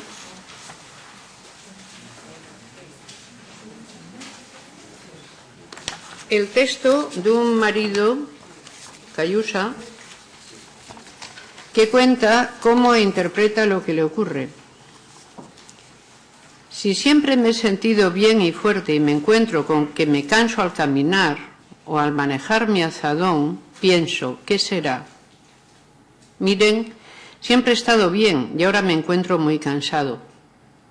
Mis amigos dicen, es una mujer, te has acostado con una que estaba con la menstruación. Y si al comer empiezo a tener diarrea, dicen, son las mujeres, han cometido adulterio. Mis mujeres lo niegan. Vamos al adivino y cogen a una. Si ella confiesa, no hay más que decir. Pero si lo niega, antiguamente solíamos practicar la ordalía del veneno. La mujer lo bebía, ella sola, yo no. Si vomitaba, el vencido era yo, y la mujer era buena, pero si le hacía efecto, entonces su padre tenía que pagarme una vaca.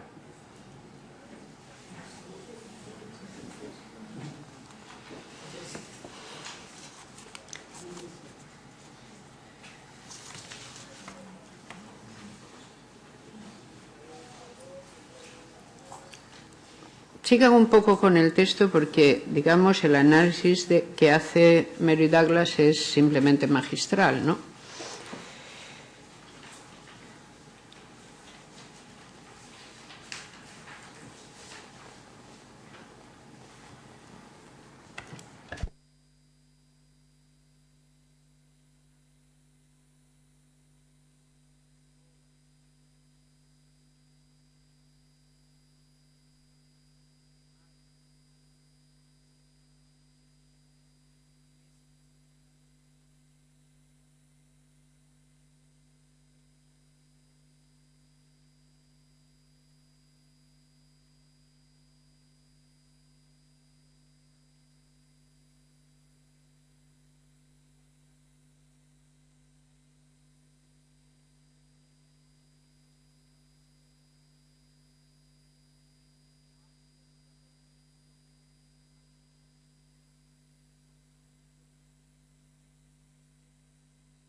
Ya deben ir ustedes cerca del final, ¿no? No, no les quiero urgir. ¿De qué lugar son los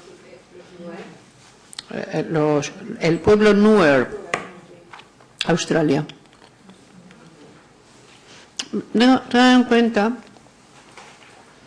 discúlpenme, pero es que yo me veo obligada a lo del caramelo de menta porque me quedo sin voz con cierta facilidad y en este momento me estoy aplicando un caramelo de menta, eso me da cierta cosa, pero no, a fin de poder que no se me tome mucho la voz. Tienen que tener en cuenta que Mary Douglas ha estudiado muy bien varias sociedades australianas que además viven cerca. Algunos ejemplos a veces en Mary Douglas también son de Papúa y otras veces también los tiene de Indochina, es decir, ella, por así decir, pertenece a esta generación antropológica que más bien toma los territorios, más bien que los africanos, toma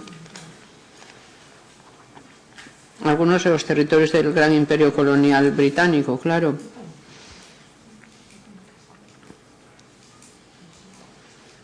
El asunto es, ¿por qué se parecen tanto a esto mismo? Porque esta civilización es contemporánea Nuestra. Esto es un libro de los años 70 que pone investigaciones hechas entre los años 50 y 60. Quizás para mantener la comunidad junta, ¿no? Con símbolos de identidad, para que estén juntos. Evidentemente, sí, pero lo que yo quiero que veamos, el primer plano en que quiero que veamos es este. Primero, que esto, que nos puede parecer un texto raro, y podemos decir, es que se trata de un texto muy antiguo. Primero, no es muy antiguo. Es un texto que ya ha sido fijado en época histórica. Quiero que esto les quede claro, tanto que lo remacharé cuantas veces sean necesarias. Tienen ustedes siempre que tener en cuenta que los textos de la Biblia, en su gran mayoría, son textos fijados en época histórica. Es decir, están fijados a la vez que la Ilíada y la Odisea, cuando son muy antiguos, o a la vez que Aristóteles, cuando son más modernos. Tenemos que hacernos cargo de qué tipo de textos son contemporáneos, porque así tendremos el paisaje de referencia, el paisaje intelectual de referencia, que nos permite entender un cierto tipo de contexto. Eso es muy importante. 2. No podemos atribuir estas cosas, muchas de ellas, a la antigüedad de los textos. Por ejemplo, toda esta que tengo aquí puesta.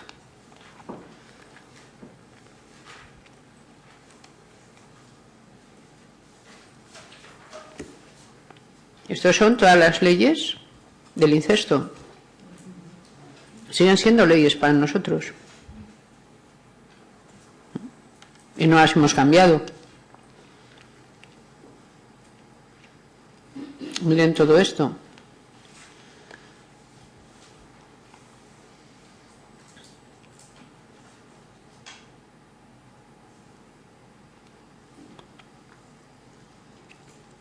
Las bendiciones y la desobediencia. ¿Qué sucede si se desobedece a la ley? Vean si sobre esto encuentran alguna continuidad con todos los ejemplos que da Mary Douglas. Entonces, ¿qué hay ahí?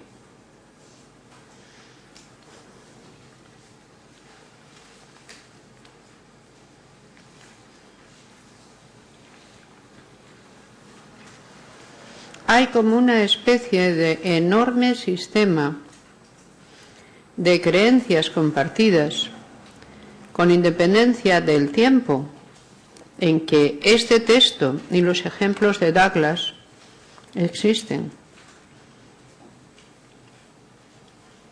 Yendo al nivel más profundo, hay la creencia de que quebrantar la ley trae desgracia.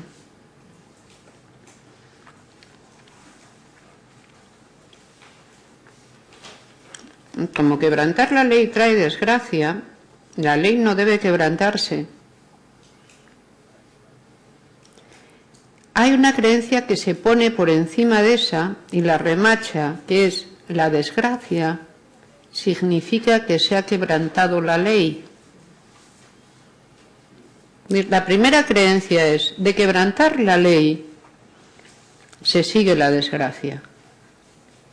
Y esta es una creencia que ni el pueblo que ha fijado esto, que es el pueblo de Israel, ni un pueblo como los Nuer, ponen nunca en duda. Quebrantar la ley trae desgracia. ¿En qué se nota la desgracia? En que te pasan cosas. Ahora sigan el argumento. Si te pasan cosas, a tergo es que has quebrantado la ley. Esto es, se ejerce una circularidad entre ley y castigo.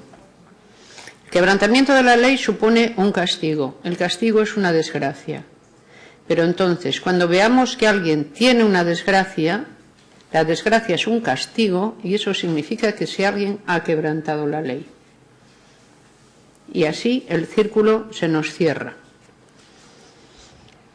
A eso, que es parte del orden simbólico, que está realmente introducido como una especie de invariante antropológica en pensamientos de grupos humanos muy distintos, es a lo que se suele conocer con el nombre de ontología de la deuda.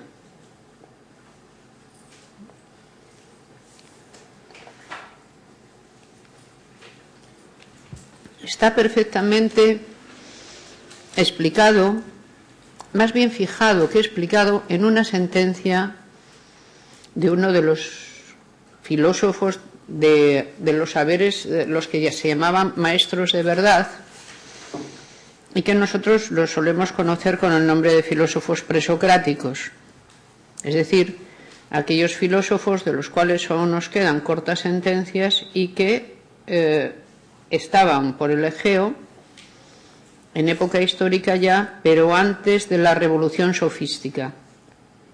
De ahí que se les llame anteriores a Sócrates, presocráticos. Y es Anaximandro. Les dicto la sentencia. Porque todas las cosas se pagan unas a otras su adiquía según el orden del tiempo. Todas las cosas se pagan unas a otras su adiquía, esto es su injusticia, su falta de dique, según el orden del tiempo. En otros términos, no hay ningún hecho que se introduzca en el mundo que no vaya a ser pagado por otro hecho que viene después. Lo único que tenemos que hacer es dejar que el tiempo transcurra, porque el tiempo mismo es la manera en que se hace justicia. De tal manera que, si hemos realizado un mal, cualesquiera, tenemos que imaginar que toda cosa pagará por ese mal su adiquía en el tiempo. Un mal no se paga con un bien, se paga con otro mal. Porque los males se conmutan así.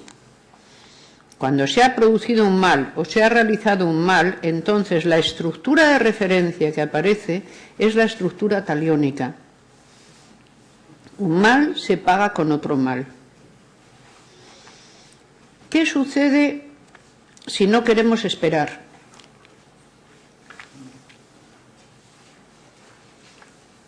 Que entonces es cuando aparece un subsistema al que llamamos el sistema de las expiaciones, que como ven aquí Douglas lo apunta. Douglas dice, en el texto que tienen ahí, es muy difícil saber si se ha violado o no una norma moral, porque son más abstractas. Pero es muy fácil saber si se ha violado una norma de contaminación. Si amas o no a tu prójimo suficientemente, es una cosa difícil de saber, pero si has comido cerdo, ¿eso se sabe o no se sabe? Perfectamente. ¿Cuáles son los mandamientos importantes? En principio, aquellos que son comprobables. Los hay de menor enjundia y los hay de mayor trascendencia. Para aquellos que tienen menor enjundia, lo que te han producido es contaminación, tú ya no eres puro. Y lo que tienes que hacer es descontaminarte, volver a recuperar la pureza. Pero cuando los mandamientos que se han violado son muy fuertes, entonces solo el talión lo soluciona. Medida con medida. ¿Qué es lo que Mary Douglas nos dice que se hace en alguno? Ella cita a Levi-Brill, un espléndido antropólogo de generación último término de la sociología de Durkheim,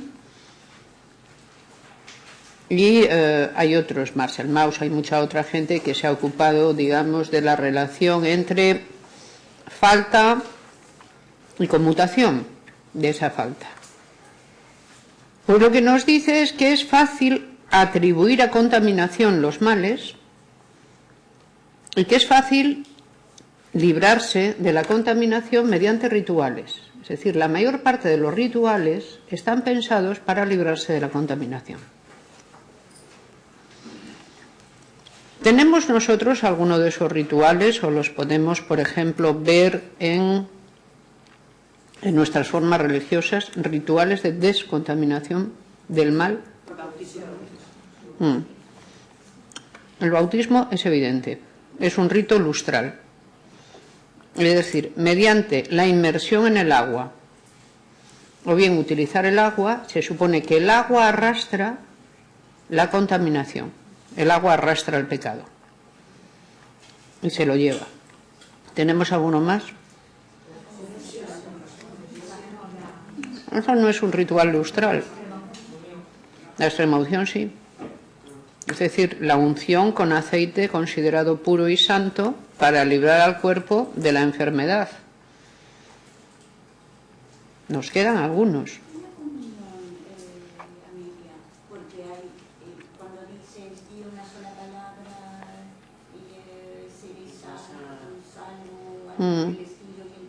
No, pero esas son las palabras sagradas. Ya es muy evolucionado.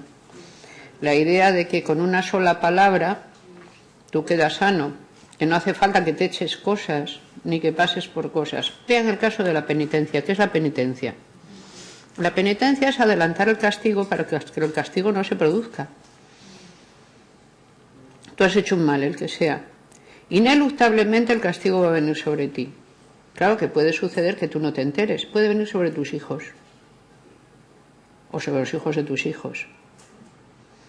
¿Por qué? Porque se producirá según el orden del tiempo. Lo que se va a hacer es producir. Tú no sabes cuándo. Por eso conviene tener días de expiación, lugares de perdón y ritos de expiación. ¿Qué quiere decir santo en este contexto? Santo quiere decir limpio, puro. ¿Cómo queda uno impuro? El Deuteronomio cuenta varias maneras en que uno puede quedar impuro.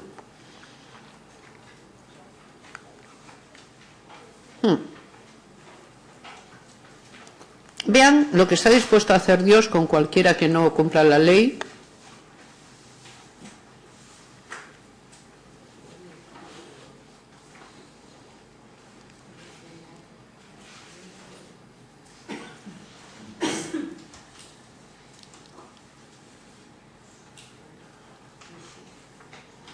Yo creo que ese trozo tan prometedor ya lo tienen visto, ¿verdad? Vamos a pasar de aquí.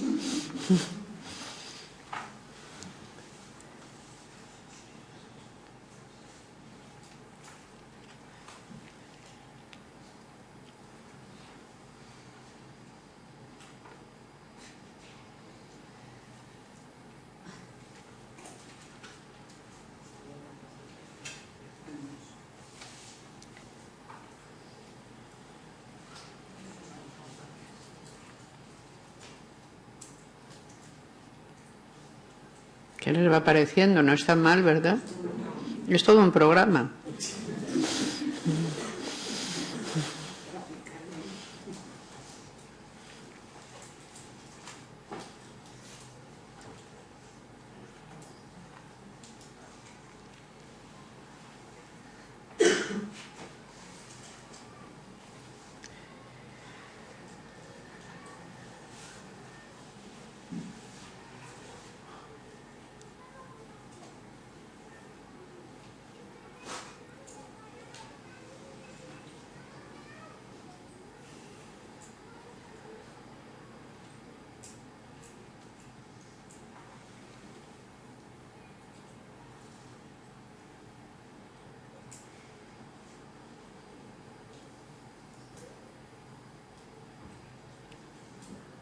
Por si acaso alguna no está escrita, se avisa que las que no están escritas también. Véanlo.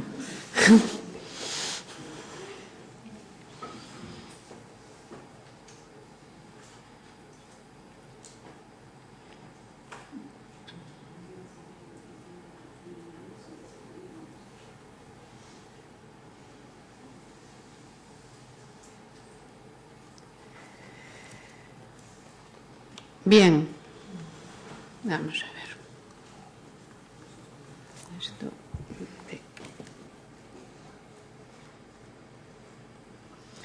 Sodoma. La bendición. Toda esta serie de prescripciones están completadas por otras prescripciones parecidas que a veces tienen que ver con sucesos más, digamos, hilando todavía más finamente, que encontrarán en otro de los libros del Pentateuco, el Levítico. Los grandes libros de prescripciones, en el Éxodo se dan los mandamientos. Y luego las prescripciones, por así decir, más menudas, se dan en el Deuteronomio y en el Levítico. Y en todas ellas se nos dice qué es lo que va a ocurrir si no se cumplen los mandamientos.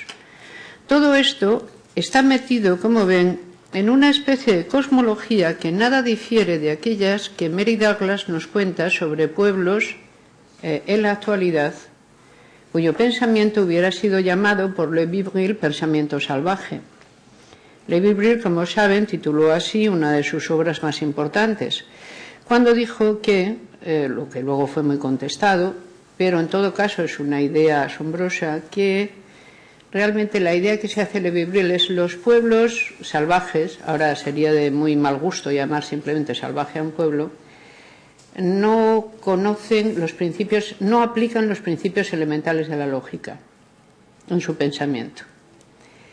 Lo que vienen a decir los correctores y correctoras de Lévi-Brill es que conocen perfectamente los principios de la lógica, pero aplican una lógica simbólica diferente en función del bien y del mal, que es exactamente la misma lógica que aparece aplicada aquí o en el Levítico. De hecho, otra de las buenas obras, no de las más grandes, porque probablemente la más grande que ha escrito Mary Douglas es Pureza y Peligro, y luego otra magnífica a la que tituló Símbolos Naturales. Pero Mary Douglas tiene un estudio estupendo al que llamó el Levítico como literatura, que es un estudio en particular sobre el canon moral que aparece en el Levítico, en el libro del Levítico. En todos ellos aparece esto que estamos llamando ontología de la deuda. A lo que quiero que vayamos en estos últimos 3 minutos es algo que, si podemos, empezaremos a desarrollar mañana, que es: esta ontología es la ontología presente con todos sus rasgos en lo que llamamos morales arcaicas. Esto es, tipos morales presentes para los que la individualidad tiene un sentido muy relativo, la intención no existe como categoría y el perdón no existe sin expiación.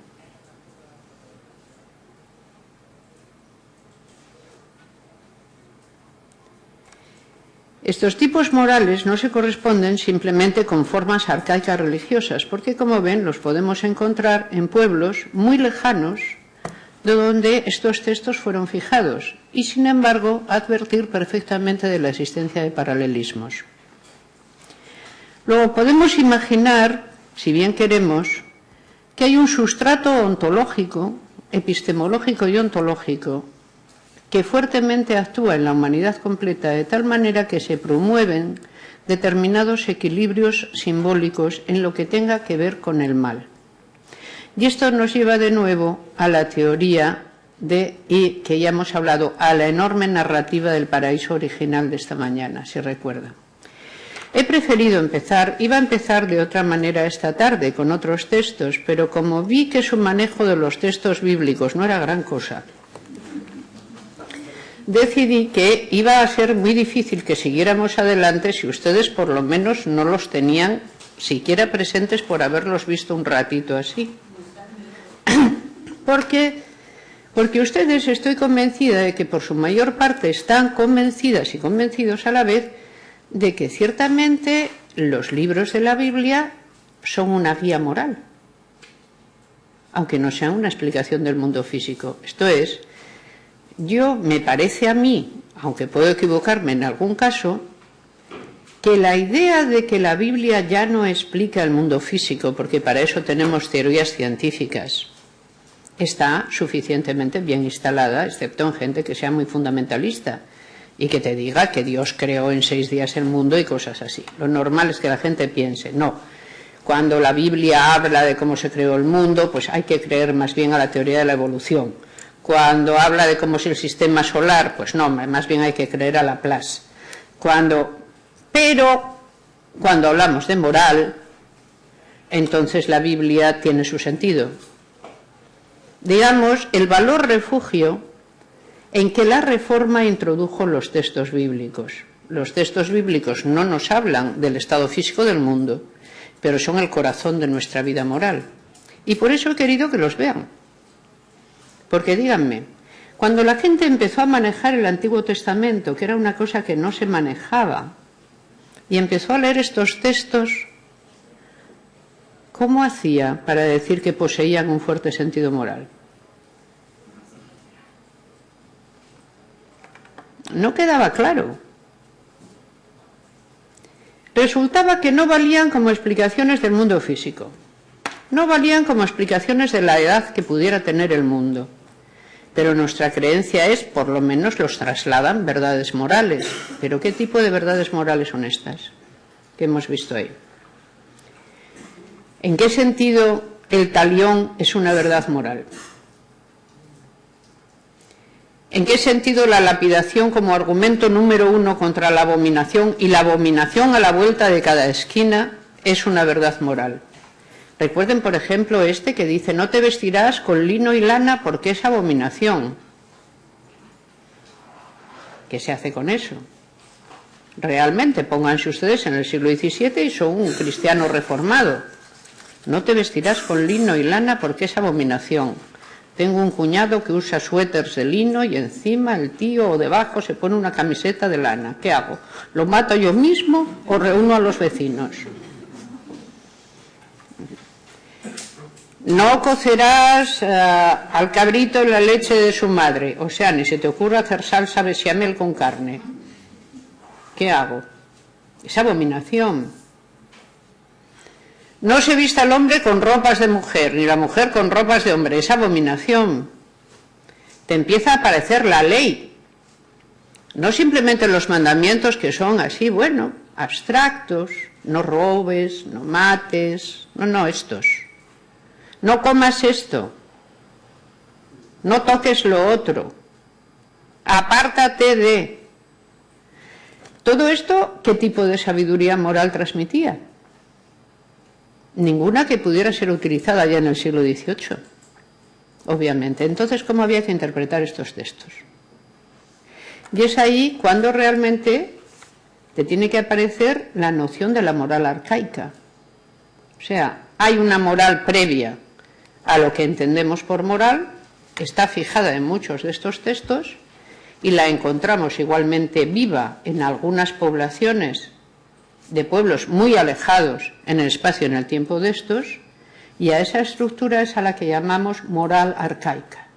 Y esa estructura está regida por una ontología de fondo a la que llamamos ontología de la deuda, que es la ontología según la cual siempre hay que entender que del mal se sigue la desgracia y que la desgracia es el signo de que se ha cometido un mal. Y en esa ontología, por lo tanto, el perdón es siempre solo expiativo. No existe el perdón incondicional. Vamos a llegar hasta ahí y lo vamos a dejar aquí. ¿Vale? Les espero mañana a las 10.